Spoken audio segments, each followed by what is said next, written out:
To carry out planning of building as per its functional needs as suggested by clients or user, the building may be residential building, public building, or industrial building. He has to plan the building as per the bylaws.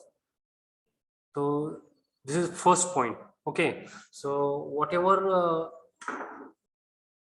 planning is there, while planning that particular structure or particular building, we need to consider first thing suggestions by client, and second most important thing, that is what that thing, while planning that particular building, first thing we have to consider client's suggestion. Okay, and second thing, very important, that thing, Bylaws. very good. So bylaws. Okay, so bylaws of that particular corporation, we need to consider that.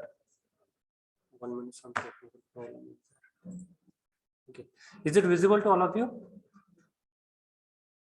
Yes, sir. Yes, Okay. sir. Okay. Yes, sir. Okay, म्हणजे काय करायचंय, ज्यावेळेस आपण planning करतो, म्हणजे civil engineer plan करतो, त्यावेळेस सगळ्यात महत्वाचं काय, तर त्याला क्लायंटचे जे सजेशन आहेत ते सगळ्यात महत्वाचे काय आहेत कन्सिडर करायला पाहिजे. त्या सजेशन नुसार तो बिल्डिंग प्लॅन करणार आहे, बरोबर आहे. पण ते प्लॅन करत असताना सगळ्यात महत्वाचं काय, बायलॉज. ओके, बायलॉज कशाचे, त्या म्युनिसिपल कॉर्पोरेशनचे, त्या लोकल बॉडीचे जे काही बायलॉज असतील ते सगळ्यात इम्पॉर्टंट कन्सिडर करून आपल्याला बिल्डिंग प्लॅन करणं गरजेचं असतं. ओके, मग बायलॉज मध्ये काय काय येतं रे. First thing FSI. Okay, second side margin, rear margin, front margin. Okay, fire safety. Okay, then height of building. तर ह्यासारखे जे पॉइंट आहेत ते सगळे कशामध्ये येणार आहेत, तुमच्या बायलॉज मध्ये. ओके, नेक्स्ट काय बघा, to carry out soil investigation for the design of foundation of structure. Okay, second main thing, after planning that particular building, we have to do one thing, soil investigation. Okay, soil investigation for foundation design, because according to that soil safe bearing capacity we have to design that foundation. Okay, we have to design that foundation. And how to design that foundation?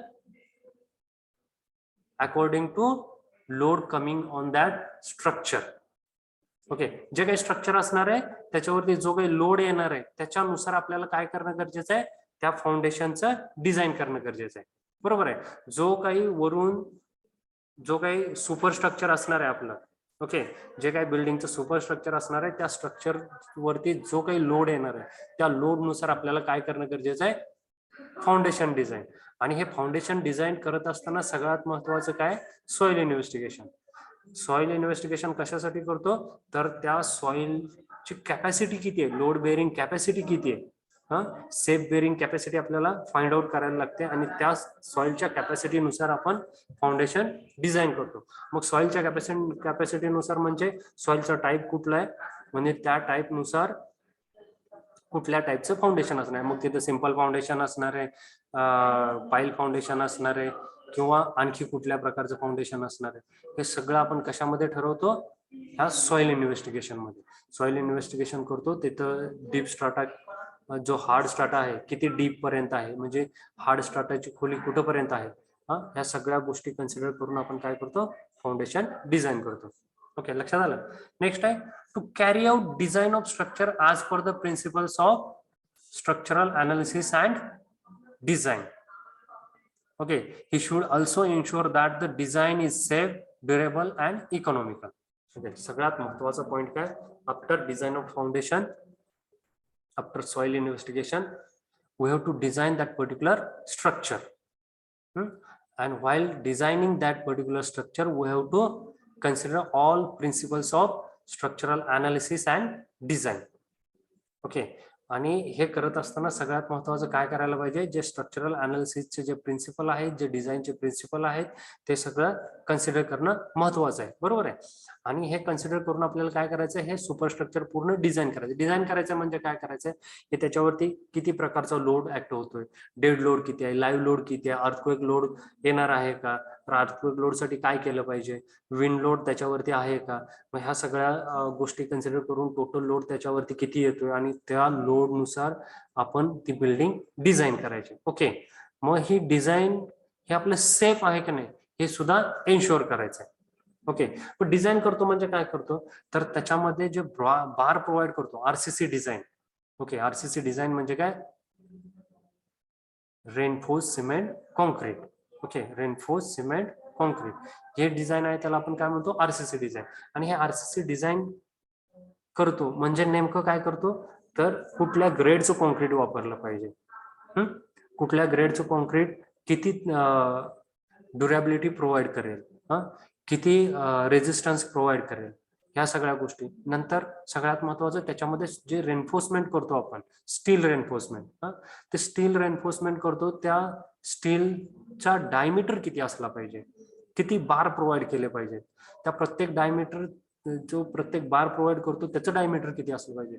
तर ह्या सगळ्या गोष्टी आपण ह्या RCC design मध्ये consider करत असतो आणि त्याच्यानुसार आपण हे आरसीसी डिझाईन करतो. ओके, मग सगळ्यात महत्वाचं काय, हे डिझाईन करत असताना पहिली गोष्ट ते सेफ पाहिजे. त्याच्यावरती किती जरी लोड आला तरी ते सेफ पाहिजे. दुसरी गोष्ट काय, तर ते ड्युरेबल पाहिजे, म्हणजे जास्त वेळ ते टिकलं पाहिजे. ते 1-2 वर्षासाठी नाहीये, तर ते किमान आपण 50 वर्ष, 60 वर्ष, 70 वर्ष हे काय झालं पाहिजे, ड्युरेबल राहिलं पाहिजे. त्याच ताकदीनं त्याच मजबूतीने ते उभं राहिलं पाहिजे. आणि हे सगळं करत असताना सगळ्यात महत्वाचं म्हणजे काय, इकॉनॉमिकल पाहिजे. इकॉनॉमिकल का पाहिजे, तर जिथं जेवढं गरजेचं आहे तेवढंच आपण वापरलं पाहिजे. आता समजा एखाद्या ठिकाणी एखाद्या कॉलम मध्ये 16चा बार रिक्वायरमेंट आहे आणि तिथं 20चा 32चा डायमीटर असलेला बार जर वापरला, ते सेफ आहे, ड्युरेबल आहे, पण आपली कॉस्ट वाढणार आहे, बरोबर आहे. 16चा डायमीटर असणारा बार आणि 20चा डायमीटर असणारा बार आणि 32चा डायमीटर असणारा बार, 16 mm, 32 mm, 20 mm याच्यामध्ये काहीतरी अंतर आहे. जेवढं जास्त डायमीटर बार आपण यूज करेल तेवढं आपलं अनइकॉनॉमिकल होणार आहे, बरोबर आहे. म्हणजे तुमचे पैसे जास्त जाणार आहेत. आणि सगळ्यात महत्वाचं कन्स्ट्रक्शनच्या वेळी जे कन्सिडर करतो ते म्हणजे इकॉनॉमी. प्रत्येक डिझाईन हे इकॉनॉमिकल व्हायला पाहिजे, बरोबर आहे. ते क्लायंटला परवडलं पाहिजे. नाहीतर भूक आहे 1 भाकरीची आणि 2 भाकरी प्रोव्हाइड केले, 2 भाकरींनी पण काय होणार आहे, पोट भरणार आहे, पण ते जास्त होणार आहे, बरोबर आहे. नाहक ते जास्त होणार आहे. म्हणजे काय, जेवढी भूक आहे तेवढंच आपण खायला पाहिजे, नाहीतर जास्त झालं की परत काय होणार, अनइकॉनॉमिकल होणार, म्हणजे त्यानं परत प्रादुर्भाव चालू होणार, बरोबर आहे. म्हणजे काय, सगळ्यात महत्वाचं काय, तर हे डिझाईन इकॉनॉमिकल झालं पाहिजे. गरजेपुरतच आपण काय केलं पाहिजे, त्याच्यामध्ये स्टील प्रोव्हाइड केलं पाहिजे. ते जे कुठलं कॉन्क्रीटचं ग्रेड आहे ते समजा M15, M20, M25, M30 जे काही ग्रेड असेल कॉन्क्रीटचा त्या रिक्वायरमेंट नुसार आपण यूज केलं पाहिजे, बरोबर आहे. हे सगळ्यात महत्वाचं काय, इकॉनॉमिकल डिझाईन पाहिजे. नेक्स्ट स्टेप काय, to prepare the estimate to know the probable cost of completion of that particular work. Okay, म्हणजे काय की आता टोटल आपण एस्टिमेट काढणार आहे की किती मटेरियल लागेल. ओके, हे मटेरियल किती लागेल हे आपण ठरवू शकतो. आता कॉस्ट जी आहे ती आपण प्रोबॅबल ठरवणार आहे, बरोबर आहे. अॅक्युरेट मटेरियल काढू शकतो, मे बी ते टाइम नुसार ती कॉस्ट चेंज होऊ शकते, बरोबर आहे. मटेरियलची जी प्राइस आहे ते कालांतराने चेंज होऊ शकते, पण आपण एस्टिमेट करताना परफेक्ट आपण काय करतो, क्वांटिटी काढतो. क्वांटिटी एकदम परफेक्ट काढतो जेणेकरून आपल्याला प्रोबॅबल कॉस्ट माहित होईल, की बाबा एवढं जे स्ट्रक्चर आहे ते स्ट्रक्चर एक 10 लाखात, 20 लाखात, 25 लाखात आपण काय होईल, कम्प्लीट होईल. या प्रकारे आपण काय करतो, प्रोबॅबल कॉस्ट काढतो त्या पर्टिक्युलर वर्कची. कारण का पर्टिक्युलर क्वांटिटी जी आहे ती परफेक्ट काढल्यानंतर आपल्याला कॉस्ट ही समजून जाते. कसं झालं, त्याचे जे रेट आहे ते मल्टिप्लाय केले की आपल्याला कॉस्ट निघून जाते. ओके, सगळ्यात महत्वाचं काय, तर एस्टिमेट प्रिपेअर करतो. आता एस्टिमेट प्रिपेअर केल्यानंतर आपण काय करतो, नंतर टेंडर इन्व्हाइट करतो. ओके, काय करतो, to invite tenders and to select contractor for that particular work. Okay, आता जे काही वर्क आपण ज्याचं एस्टिमेट केलेलं आहे त्याच्यासाठी आपण काय करतो, टेंडर इन्व्हाइट करतो. आणि हे टेंडर इन्व्हाइट केल्यानंतर काय करतात, ते कॉन्ट्रॅक्टर असतात ते टेंडर फिलअप करतात आणि मग त्याच्यातून आपण ज्याची मिनिमम काय कॉस्ट आहे त्याला आपण हे टेंडर अलाउट करतो. म्हणजे ज्यानं मिनिमम प्राइस मध्ये हे कम्प्लीट करून देणार आहे असं ज्यानं भरलेलं आहे त्याला आपण हे अलाउट करतो. ओके, म्हणजे सिव्हिल इंजिनियरचं नेक्स्ट वर्क आहे टू इन्व्हाइट टेंडर आणि नंतर काय करणार तो त्याच्यातलं टेंडर सिलेक्ट करणार ज्याची मिनिमम प्राइस आहे आणि त्याला ते अलाउट करणार. Okay, Sir, next yes. while allowing the tender, we Hmm. only check the economical, which company gives the less economical finance or anything others, we also check with that. हा, म्हणजे आता काय बघा, ज्यावेळेस आपण टेंडर जे आपण अलाउट करतो बरोबर आहे, त्यावेळेस सगळ्यात महत्वाचं काय तर ज्यांनी कमी कॉस्ट भरलेली त्याला आपण अलाउट करतो बरोबर आहे. म्हणजे लेस टेंडर की समजा एक 100 रुपये कॉस्ट आहे, प्रोबेबल कॉस्ट 100 आहे आणि कोण जर म्हणला 95 मध्ये किंवा कोण 100 म्हणेल, कोण 105 म्हणेल, कोण 110 म्हणेल बरोबर आहे. हे आपण काय करतो त्याच्यानुसार बघतो आणि ज्याला जे कमी आहे त्याला देऊन टाकतो. पण याच्यामध्ये आता तुम्ही गव्हर्नमेंटची प्रोसेस बघितली असेल, याच्यामध्ये जे टेंडर भरणारे असतात ते कोणी भरतं का? No sir. हा, मग हे सगळ्यात महत्वाचं आहे की नाही, कोणी भरत नाही. कारण का ज्याला लायसन्स आहे, ज्याला लायसन्स आहे तेच टेंडर भरतात. मग लायसन्स म्हणजे काय की त्याला आपण परमिशन दिलेली ऑलरेडी, तो त्या वर्कसाठी कॅपेबल आहे. समजते? Yes sir. नाही सर, माझा क्वेश्चन सर, हा. माझा क्वेश्चन होता की आपण असं जसं तुम्ही म्हणला की आपण टेंडर अलॉट करतोय ज्याने सगळ्यात कमी व्हॅल्यू ही कमीत कमी ह्याच्यात देईल, एक्झॅक्ट बरोबर, एक्झॅक्ट बरोबर. आणि त्याच्यासोबत अल्टरनेट आपण त्यानं वर्क चांगलं करेल का, त्याची कंपनीची reputation, how other works he perform before, त्याने अगोदर कुठले कुठले मासनी मोठे काम केले हे चेक करतो का नाही? मग तेच मी तुम्हाला सांगायला लागलो. ह्याच्यातलं चांगलं उदाहरण काय, आता बघा मी एक्स कॉन्ट्रॅक्टर आहे, मी कॉन्ट्रॅक्टर गव्हर्नमेंट कॉन्ट्रॅक्टर कधी होणार? तर काम चांगलं असेल तर. हा, काम चांगलं असेल तर होणारच, ते फिक्सच आहे. ते माझी हिस्ट्री बघणार बरोबर आहे. ते काम जास्तीत जास्त टेंडर घेऊन काम केलं म्हणून. येस येस येस, एक मिनिट. हा, आता काय बघा की मागचं हे हिस्ट्री वगैरे बघणार आपण, मी चांगला वाईट हे ते ठरवणार बरोबर आहे. पण ज्यावेळेस मी लायसन्स घेतो, ज्यावेळेस लायसन्स घेतो त्यावेळेस मी काय होतो, गव्हर्नमेंट कॉन्ट्रॅक्टर. मी साधा कॉन्ट्रॅक्टर आहे बरोबर आहे. पण ज्यावेळेस मी गव्हर्नमेंट कडून लायसन्स घेतो त्याच्यामध्ये असतात की गव्हर्नमेंट कॉन्ट्रॅक्टरचे स्टेज ठरलेले असतात बरोबर आहे. त्याच्यामध्ये स्टेज ठरलेले असतात की बाबा 50 लाखाचं कॉन्ट्रॅक्ट कुणाला द्यायचं, 100 लाखाचं कॉन्ट्रॅक्ट कुणाला द्यायचं, 1 कोटीच्या वरती कॉन्ट्रॅक्ट कुणाला द्यायचं, हे त्याचे स्टेज ठरले आहेत. म्हणजे 50 लाखाचं कॉन्ट्रॅक्ट कोण भरू शकतो, 100चं कोण भरू शकतो, असं बरोबर आहे. आणि ही स्टेज जी आहे ती कशावरती ठरते की तुम्ही आधी केलेल्या वर्कनुसार, म्हणजे तुम्ही इलिजिबल असाल, त्या टेंडर भरण्यासाठी पात्र असाल तरच आपण काय करतो, त्यांना अलाव करतो. समजलं? कोणी विचारलं क्वेश्चन? यस, समजले सर. हा, No doubt. म्हणजे आपल्याला काय करायला पाहिजे की त्यांचं वर्क हिस्ट्री चेक करतो बरोबर आहे. त्यांनी किती कामं केलेत, काय केलेत, कसा आहे तो, हे आपोआप कशाने चेक होतं, ज्याला आपण त्यावेळेस त्याला लायसन प्रोव्हाइड करतो. लक्षात आलं? ऑटोमॅटिकली त्याची इलिजिबिलिटी तिथंच चेक होते. ओके सर, समजलं. हा, म्हणजे सध्याची गव्हर्नमेंट प्रोसेस अशी आहे, समजते? म्हणजे ऍक्च्युली आपण त्याला लायसन दिले याचा अर्थ काय की त्याची हिस्ट्री व्यवस्थित आहे, क्लिअर आहे.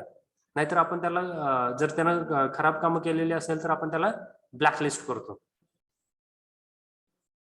समजलं? आता जी तुमची एक्झाम झालेली आहे कशाची, तुमच्या म्हाडाची म्हणा किंवा तुमची TET असेल किंवा मेडिकलची, याच्यामध्ये काहीतरी घोळ झाला बरोबर आहे. हा, मग ती जी कंपनी होती ती पहिलीच ब्लॅक लिस्टेड होते. न्यूज वरती काहीतरी चाललेलं आहे, बरोबर आहे. Yes sir. Black list company असताना Yes, तिला sir. कसं काय टेंडर दिलं, बरोबर. Yes, sir. हा, म्हणजे काय, ती पहिले त्या कंपनीचं रेकॉर्डच खराब होतं तरी पण त्याला ते अलाउड केलं. हे जे आहे हे चुकीचं, बरोबर आहे. पण आता जे आपण बोलतोय ते काय आहे की क्रायटेरिया असा असतो की त्याला आपण लायसन्स प्रोव्हाइड केलेलं असतं. जर ती ब्लॅकलिस्ट झाली तर ती खराब आहे, समजलं. Yes, sir. ओके, हा. तर या पद्धतीने आपण एलिजिबिलिटी ठरवलेली असते आणि त्या पद्धतीने ते कॉन्ट्रॅक्टर भरतात जे काही टेंडर आहे ते. मग ते अबो असेल किंवा बिलो असेल, म्हणजे जे काही प्रोबेबल कॉस्ट आहे त्याच्यावरती किंवा खाली, ज्याला जसं परवडेल तसं. पण मग त्याच्याकडनं परत काय असतं ते सगळ्यात महत्वाचं, त्याचं आपण डिपॉझिट ठेवून घेतलेलं असतं. तो वर्क करेल का नाही, ह्या सगळ्या गोष्टी हे पुढे येतात, बरोबर आहे. पण चालेल, आपण पण तुला ऐकलीच नाही म्हणून ते स्वतः थांबलं. Congress. Please mute your voice while discussion with other.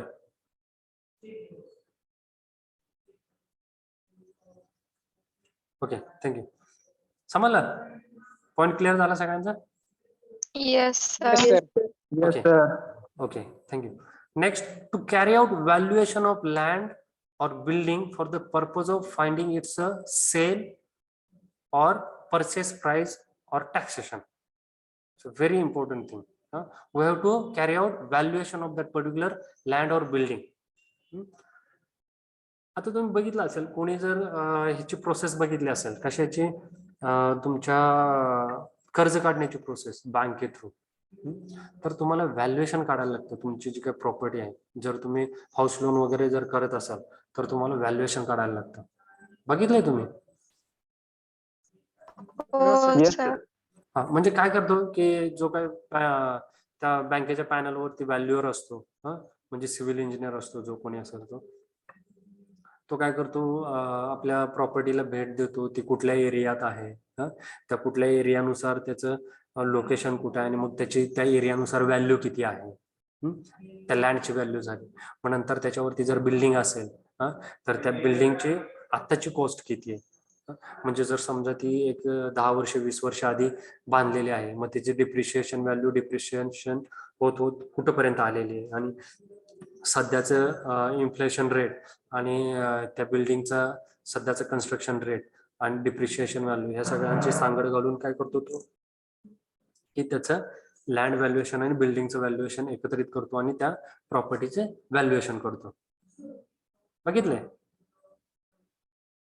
आणि मग आणि ते व्हॅल्युएशन बँकेला देतो. मग बँक मध्ये तुमच्या प्रॉपर्टीचं व्हॅल्युएशन समजा एक 90 लाख आहे, तर आम्ही त्याच्या 80% किंवा 90% तुम्हाला लोन देऊ शकतो, अशा प्रकारे.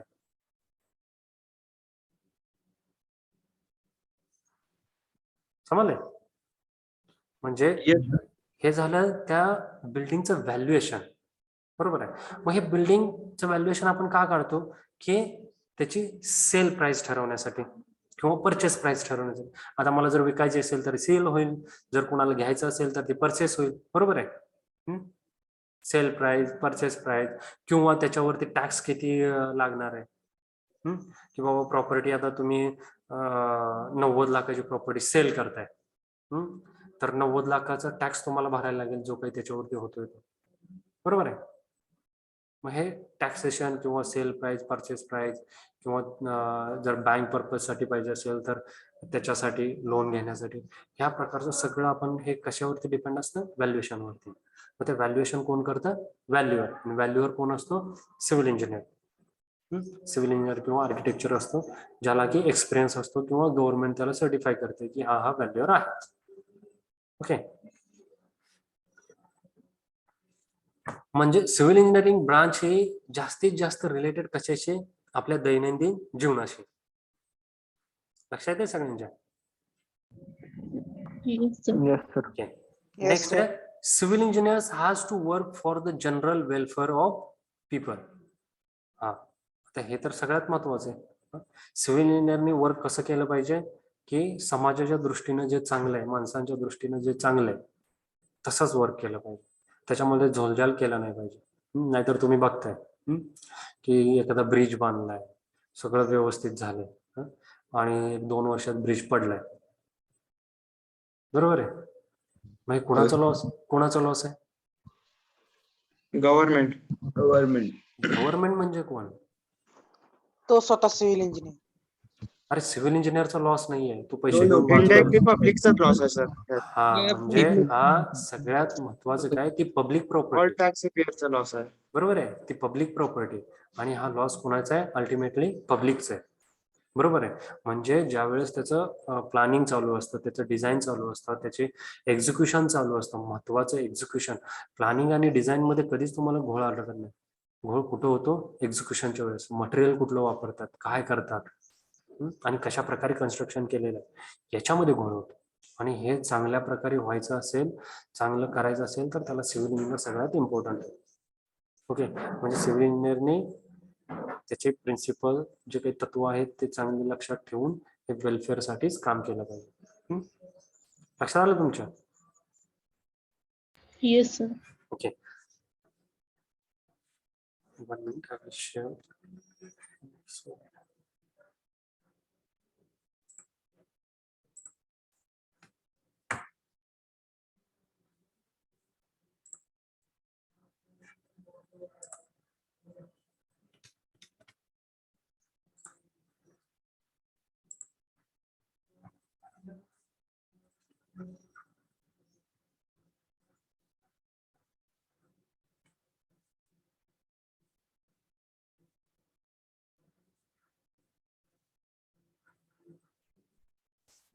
Okay, so we will understand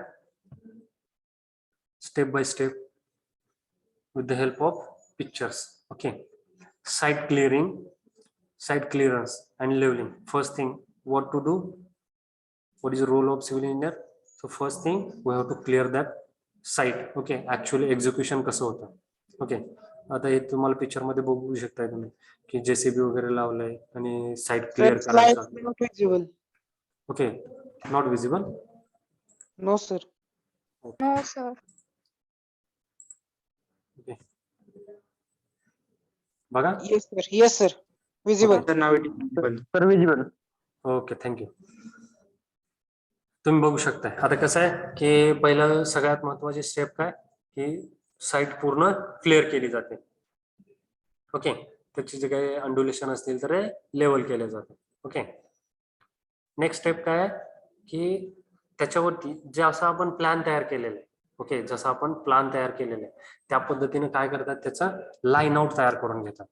okay, आता हे पहिल्या पिक्चर मध्ये तुम्ही बघताय बघा काय की काहीतरी काय केलेले आहेत, हे चौकोन चौकोन काहीतरी आखलेले आहेत. बरोबर आहे. त्याच्या मिडलला काहीतरी मार्किंग केलेलं आहे आणि त्याच्यातून दोऱ्या वगैरे बांधलेल्या आहेत. दिसतंय सगळ्यांना? Yes, sir.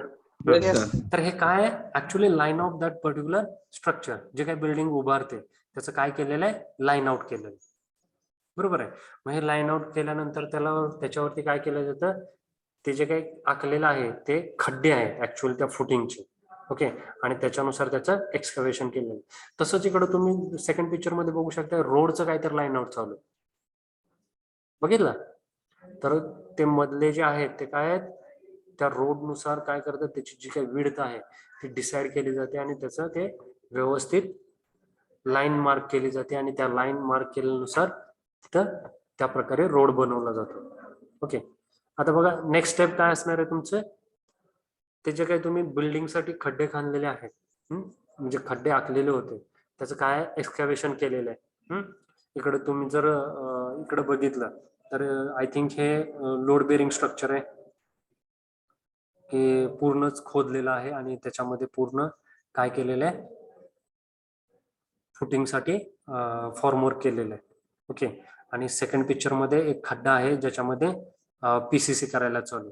म्हणजे खड्डा खोदल्यानंतर after excavation of that particular footing नंतर काय केलं जातं, पहिली गोष्ट त्याला पीसीसी केलं जातं. सगळ्यात पहिली गोष्ट एक्सकॅव्हेशन करून काय केलं जातं, पीसीसी केलं जातं. नेक्स्ट आहे बघा पीसीसी नंतर काय केलं जातं, कन्स्ट्रक्शन ऑफ फाउंडेशन. मग कन्स्ट्रक्शन ऑफ फाउंडेशन कसं केलं जातं, पहिल्यांदा या पिक्चर मध्ये बघू शकता बघा, पहिल्या पिक्चर मध्ये की काय केलेलं आहे, बार खाली व्यवस्थित त्याची रेनफोर्समेंट केलेली आहे. म्हणजे काय, ते आडवे उभे बार काय केलेले आहेत, त्याची जाळी बरोबर स्प्रेड केलेली आहे आणि त्याच्यावरती हे कॉलम उभा करतायत. दिसते सगळ्यांना? Yes Yes, sir. sir. Okay. मग हे केल्यानंतर परत काय केलं जातं की हे सगळं भरून घेतलं जातं. कशाने? कॉन्क्रीटने. मग त्याला आपण काय म्हणतो, RCC, reinforce cement concrete. Okay. नुसतं कॉन्क्रीट नसतं, त्याच्यामध्ये रेनफोर्समेंट केलेलं असतं. कशाचं? स्टील बारचं. म्हणून ह्याला आपण काय म्हणतो, RCC, reinforce cement concrete. Okay. आता दुसऱ्या पिक्चर मध्ये बघू शकता की या पद्धतीने ते फुटिंग भरलेलं आहे. ओके. हे झालं आपलं foundation. Okay, construction of foundation. Next बघा, plinth beam and slab construction. Okay. आता तुम्ही पहिल्या पिक्चर मध्ये बघू शकता की जमीन लेवलला जे बीम असतात, हे जे बीम दाखवलेले, हा, हे जे सरळ उभे आहेत, हा, व्हर्टिकल मेंबर, त्याला आपण काय म्हणतो, कॉलम. आणि जे हॉरिझॉन्टल मेंबर आहेत त्याला काय म्हणतो आपण, Rows. Beams. Okay. Beam. Horizontal member आहेत ते बीम, आणि जे व्हर्टिकल मेंबर आहेत त्याला काय म्हणतो, स्लॅब, कॉलम. काय म्हणतो, कॉलम. कॉलम, हा, जे व्हर्टिकल, जे उभे आहेत त्याला आपण काय म्हणतो, कॉलम. म्हणजे आडवे आहेत त्याला आपण काय म्हणतो, beam. Beam. Beam, very good. Okay. Next. आणि हे जे दुसऱ्या पिक्चर मध्ये तुम्ही बघताय हे काय आहे, स्लॅब. काय आहे, स्लॅब. आता हे स्लॅबचं कन्स्ट्रक्शन कसं असतं बघा, पहिल्यांदा सगळी रेनफोर्समेंट काय केलेली आहे, इथं रेनफोर्समेंट सगळी काय केलेली, स्प्रेड केलेली सगळी. Bar.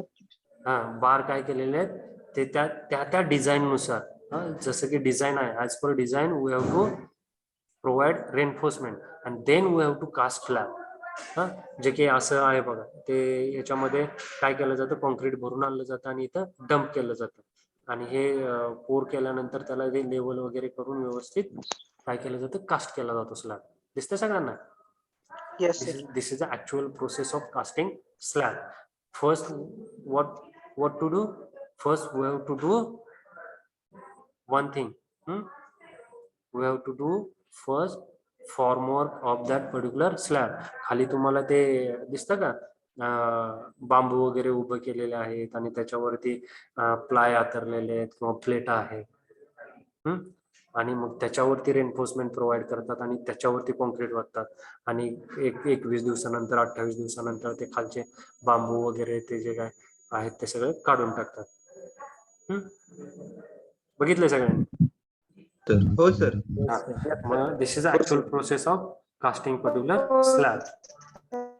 ओके. नेक्स्ट. आता हे काय, कॉलम कन्स्ट्रक्शन. आता ते प्लिंथ झालं, हा, त्याच्यावरती आपण पूर्ण तो स्लॅब पण टाकला, त्याला आपण ऍक्च्युअली पीसीसी पण म्हणतो. पीसीसी केलं नंतर काय, हे स्लॅब. आता सॉरी, कॉलम. आता कॉलम मध्ये बघा, जे व्हर्टिकल मेंबर आहे त्याला आपण काय म्हणतो, कॉलम. Column. आता हे कॉलम जे आहेत ते त्याला बघा, काय काय असतात, आतले व्हर्टिकल बार्स असतात, जे उभे केलेले, जे असे उभे दिसत आहेत तुम्हाला, हे काय आहेत, बार. हे बार कशाचे असतात, स्टीलचे, टॉर स्टील. कसलं स्टील असतं ते, tor steel. We are using tor steel for reinforcement. Okay. आणि नंतर काय असतं, हे जे बाहेर जे दाखवतात त्याला, हे काय म्हणतात त्याला, शटरिंग, फॉर्मवर्क किंवा शटरिंग. पहिल्या पिक्चर मध्ये दिसतंय बघायचं, हे काय, फॉर्मवर्क किंवा शटरिंग. आणि या बारला बांधण्यासाठी जे आहे त्याला काय म्हणतो आपण, रिंग किंवा टाय. ओके, रिंग किंवा टाय. हे जे व्हर्टिकल बारला जोडण्यासाठी, एकमेकांमध्ये बांधून ठेवण्यासाठी काय प्रोव्हाइड करतात, रिंग. लक्षात येते? हे झाले कॉलम कन्स्ट्रक्शन. नेक्स्ट आहे masonry work. Okay. Masonry work म्हणजे काय, तुम्ही जे भिंती बांधता ब्रिकच्या, त्याला आपण काय म्हणतो, मेसनरी वर्क. दिसतं सगळ्यांना? हो येस सर. Sir, okay. हे झालं मेसनरी वर्क. नेक्स्ट काय, lintel over door and window. आता जे हे तुमची विंडो आहे आणि हे तुमचं डोर आहे, ओके, याच्या वरती प्रोव्हाइड करतात बघा, याला काय म्हणतो आपण, लिंटल. लिंटल, समजतंय? हे काय आहे आपलं, लिंटल. Lintel, okay. आता सगळ्यात महत्वाचं, आता हे काय केलं आपण, पहिली गोष्ट काय केलं, सगळ्यात खाली फाउंडेशनच्या वरती प्लिंथ बीम, हा प्लिंथ बीमच्या वरती परत आपण काय हा प्लिंथ बीम नंतर आपण एक पीसीसी किंवा स्लॅब टाकला आणि त्याच्यावरती काय केलं आपण, कॉलम कन्स्ट्रक्ट केले. कॉलम कन्स्ट्रक्शनच्या वरती आता सगळ्यात महत्वाचं बीम अँड स्लॅब. स्लॅब. हा हे पहिल्या पिक्चर मध्ये तुम्ही बघू शकता बघा, हे काय आहे तुमचं स्लॅब आहे. हे बीम आणि स्लॅब, हे आडवे जे दिसत आहेत ते बीम आहेत आणि हे पूर्ण काय आहे स्लॅब आहे. दिसतंय या प्रकारे आपण स्लॅब कन्स्ट्रक्ट करतो. Construction of upper slab and beam. Next आहे door window framing and fixation.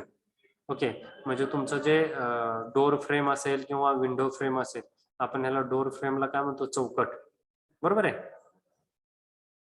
Yes, Marathi sir. भाषेत. हा तर ह्या डोर फ्रेम विंडो फ्रेम ह्या काय करतो, फिक्स करतो. नेक्स्ट येतं एक्सटेरियर, हा प्लास्टरिंग पेंटिंग, हा हे सगळ्यांना माहिती आहे. एक्सटेरियर आपण काय करतो, प्लास्टर करतो, नंतर त्याच्यावरती पेंट करतो. नेक्स्ट येतं टेरेस फिनिशिंग. ओके, त्याला आपण वॉटर प्रूफिंग सुद्धा म्हणतो. हा दिसते का तुम्हाला वरती टेरेस वरती पाऊस Yes. पडल्यानंतर जे काही पाणी आतमध्ये येऊ नये म्हणून आपण याला वॉटर प्रूफिंग करतो. त्या अशा विटा पूर्ण सगळ्या काय केलेल्या असतात, स्प्रेड केलेल्या असतात आणि त्याच्यावरती केमिकल वगैरे मिक्स करून ते सिमेंटची स्लरी तयार करतात आणि पूर्ण एक लेअर काय करून घेतात, त्याच्यावरती टाकून घेतात, जेणेकरून जर पाणी त्याच्यामध्ये मुरू नये, आत जाऊ नये आणि पर्क्युलेट होऊ नये, स्लॅब मधून खाली आपल्या छतामधून खाली येऊ नये याच्यासाठी या प्रकारे वॉटरप्रूफिंग केलं जातं. त्याला काय म्हणतात, ब्रिक बॅट कोबा आणि इकडे काय म्हणतात, टेरेस वॉटरप्रूफिंग. लक्षात आलं सगळ्यांना? Yes, sir. ओके, आता नेक्स्ट बघा इंटरनल फिनिशिंग. मग त्याच्यामध्ये तुमचं फ्लोर टायलिंग असेल, वॉल टायलिंग असेल, पेंटिंग असेल, या सगळ्या गोष्टी कशामध्ये येणार आहेत, इंटरनल फिनिशिंग मध्ये. हे बघा wood work and fixture fitting, म्हणजे तुमचं काय आतमधलं इंटेरियर असेल, म्हणजे की फर्निचर वगैरे, मग तुमचं सोफा असेल, बेड असेल, तुमचं टीव्ही साठी ठेवणार आपण जे काय तुम्ही डिझाईन कराल त्या पद्धतीने टीव्हीचं शोकेस असेल, या पद्धतीने आपण काय करू शकतो, वुड वर्क करू शकतो, त्याला आपण फर्निचर वगैरे म्हणतो.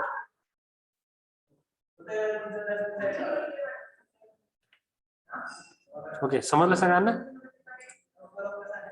Yes, sir. Okay, Yes, sir. Yes, sir. 1 minute.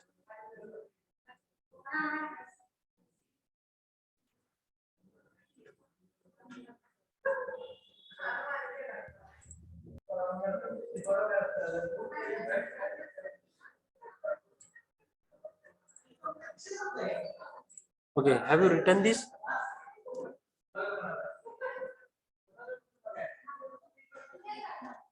Role of civil engineer, have you written? No, sir. No, sir. Please No, write sir. down. Please write down. Please write down. Be fast. The Sir, slide. Sir, screen is not visible. Okay. Slide is not visible. Okay. Okay, just check it. Yes. Yes. Okay, please write down fast and simultaneously give me attendance.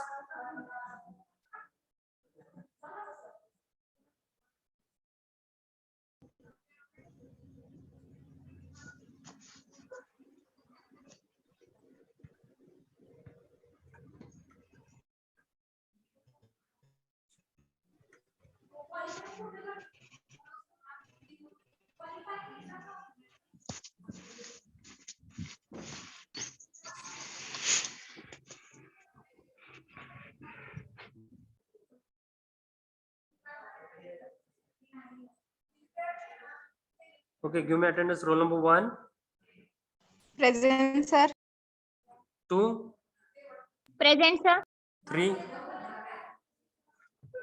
Roll number 3, 4, Present, sir. 5, Present. 6, Present, sir. 7,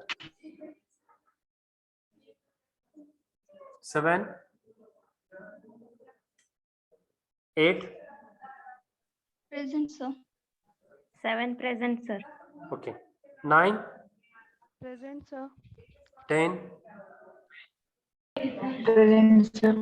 11, Present, sir. 12, Present, sir. 13, Present, sir.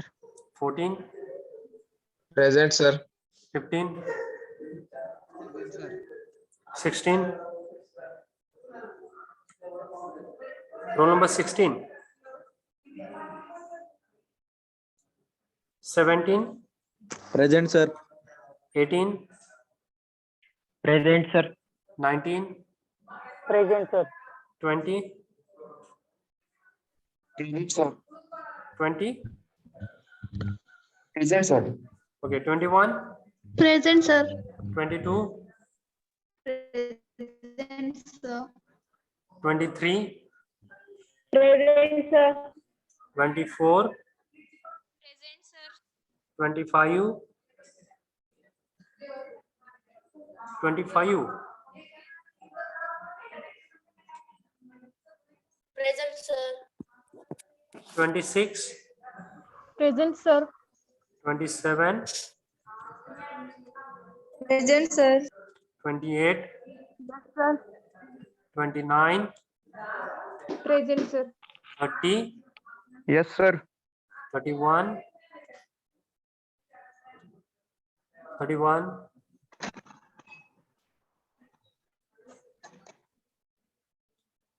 32, Yes, sir. 33, Sir. 34, Yes, sir.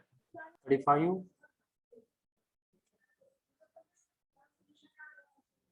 36, Present, sir. 37, 37, 38, Present, sir. 39, Present, sir. 40, Present, sir. 41, 41, 42, Present, sir. 43, Present, sir. 42 present. okay, 44, 43 present, sir. yes, yes, okay, 44, okay, 45, Present, sir. 46, Present, sir. 47, Present, sir. 48, Present, sir. 49, Present, sir. 50, Present, sir. 51, Present, sir. 52, Present, sir. 53, 53, 54, 54, 55, Present, sir. Present, sir. 56, Present, sir. 57, Present, sir. 58, Present, sir. 59, Present, sir. 60, Yes, sir. 61, Present, sir. 62, Present, sir. 63, Present, sir. 64, 65, up to 65 or 63, 64, sir. 64,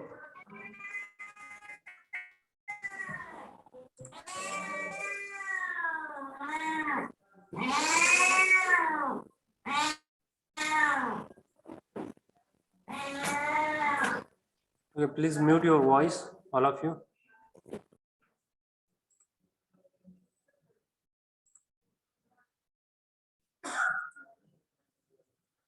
Okay, please check once again. I will call roll numbers 16, 31, 35, 41, 53. 41 present, sir. Okay, 41. is present, sir. 3 I mark present. 41. 16, 31, 35, 53. Okay, got it? Yes, sir. Okay. It's over. Yes, sir. Yes, sir. Yes, sir. All of you. Yes, sir. Yes, sir. Okay. So whatever remaining part, we will start in next lecture, next new point. Okay. We will stop here. Okay. Thank you. Thank you so much. Thank you, sir. Thank you, sir. Okay, Thank you, sir. Thank you. Thank you very much. PPT तेवढी डायरीला send कर. Okay. Okay.